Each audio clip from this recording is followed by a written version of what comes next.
ఇక్కడ ప్రాక్టికల్‌గా ఏంటంటే, పవన్ కళ్యాణ్‌తో పాటుగా చంద్రబాబు వాళ్ళ అనుకూల మీడియా కలిపి ఒక మైండ్ గేమ్ నడుపుతోంది ప్రజలతో, కార్యకర్తలతో అన్నటువంటి విషయం ఇక్కడ స్పష్టమవుతోంది. అందులో జనసేన కూడా ఉందా? మరి అదే కదా! పవన్ కళ్యాణ్, బాబు కలిసి వాళ్ళ మీడియా కూడా కలిపి మైండ్ గేమ్ నడుపుతున్నారు.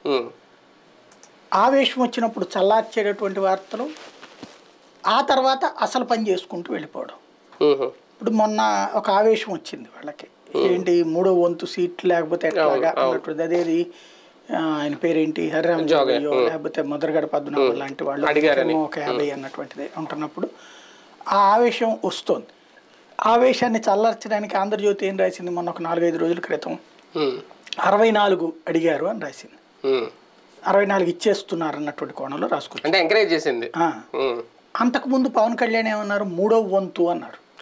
కానీ అసలు లాజిక్ మనకి జగన్మోహన్ రెడ్డి గనక చంద్రబాబు నాయుడు పెన్షన్ 200 నుంచి 1000 చేశాడు, నేను రాగానే 2000 చేస్తానని ముందు హామీ ఇచ్చాడు.